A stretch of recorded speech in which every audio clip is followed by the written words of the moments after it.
Bonjour à tous. Lors de cette vidéo, nous allons faire un mouvement à notre moteur linéaire.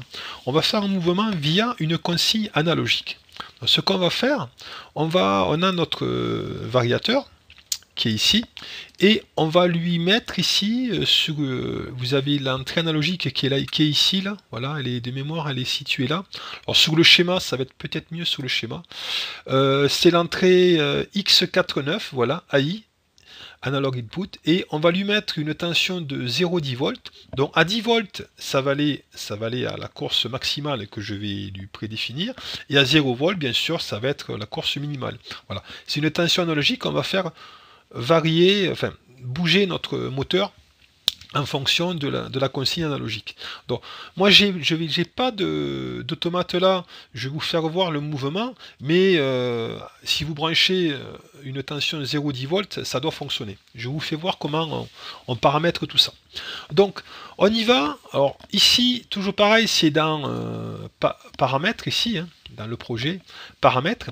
On va aller dans Motion Control SW, on va aller dans Motion Interface, et ici, on va choisir Run Mode Setting, et après Run Mode Sélection. Et là, on va choisir Triggered Analog, entrée analogique, déclenchement sur entrée analogique. Voilà, tout simplement. Ensuite, on va aller, toujours pareil, que je le retrouve, paramètres, on va aller à Motion Control SW, ici, on va aller dans Motion Interface, et on va aller dans Run Mode Setting, et après je cherchais, il est où? Analog, c'est voilà, Analog Mode Setting, il est ici, et là, ici, je choisis position, non, je choisis ici, voilà, je choisis ce que c'est, si c'est du 0,10 volts, du moins 10 plus 10, alors, le moins 10 plus 10, c'est par exemple, on va dans un sens négatif et positif, alors moi je vais que dans le sens positif, donc c'est du 0,10 volts, voilà, je coche ici 0,10 volts. Ensuite, ici, position set point configuration. Ici, c'est en fait ma course, c'est-à-dire ma course maximale. Quand je le mets 10 volts, eh bien, je vais à 195 mm. J'ai décidé ça. Au minimum, c'est du 0, et là, au maximum, 195 mm. C'est bien ça, ouais, tout à fait. Donc, je vais au maximum 195. Alors, j'ai une course de 200. Si je veux, je peux dire 10 volts, moteur, tu vas à 100 maximum. Vous voyez, je le déclare ici. Hein. Donc, ensuite, on va faire ça. C'est pas mal. Ouais, on a fini pour l'entrée analogique. Ensuite, on va configurer, c'est-à-dire mon entrée analogique, mon X49 là, hein, voilà, ici. Je vais pas, en fait, je vais lui donner, je vais dire si une entrée qu'on va définir, on va le voir plutôt sous le schéma. Je vais être plus clair sur le schéma. Donc là, ici, il arrive mettons du 5 volts pour qu'il aille pile poil à la moitié de la distance. Vous voyez? Mais il faut que je lui donne un ordre. Et je dis l'ordre, si j'active, moi je vais prendre X45. Si j'active X45, ça va être une entrée tout ou rien. Si ça s'est activé, alors tu exécutes, tu fais le mouvement en fonction de l'entrée analogique. Voyez. Donc si mettons là j'ai 10 volts et que j'ai pas activé X45, il ne bougera pas. Si j'ai 10 volts et que j'active l'entrée X45, alors il ira à la position maximale. Voyez. Et ce que je vais faire. Donc on y va. Donc je me mets ici, je vais aller dans, alors c'est dans paramètres, c'est dans Easy Step, voilà de mémoire, IO Motion, ça y est, ça me revient. Et ici, j'ai dit l'entrée 5, allez, X45, voilà.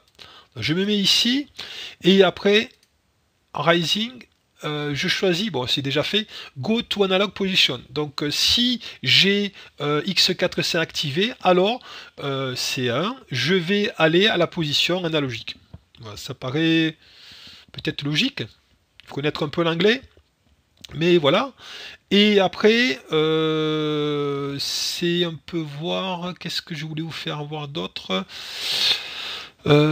X400, il y avait quelque chose. Ouais, ici, ouais, c'était ça. Donc c'est la course maximale de mon vérin linéaire, là, 200 quoi. Alors, on peut mettre ici 2 mètres secondes carré, bon, etc. Mais si je mets la course maximale de mon axe, vous voyez?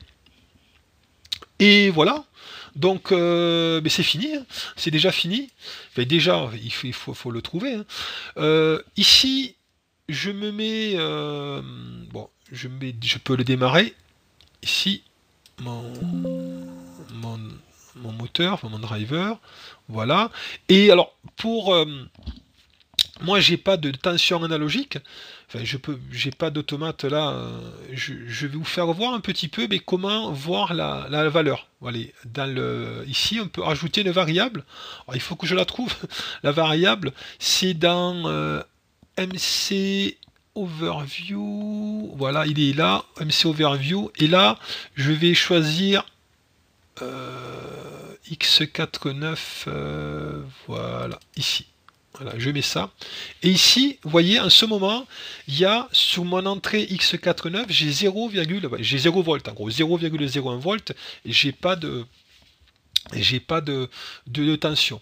Mais si j'avais un potentiomètre ou une tension analogique, hein, enfin, fourni logiquement, c'est fourni par une sortie analogique d'un automate, par exemple.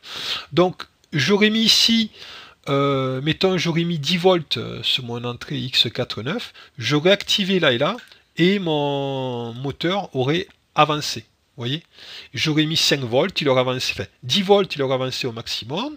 J'aurais mis 5 volts, si j'active ça, il aurait avancé à la moitié de la distance, et ainsi de suite. C'est le principe d'une sortie analogique. Donc voilà pour ce tutoriel, il n'y a pas de mouvement, je suis désolé, mais le principe il est là, ça fonctionne, croyez-moi. Voilà pour cette vidéo.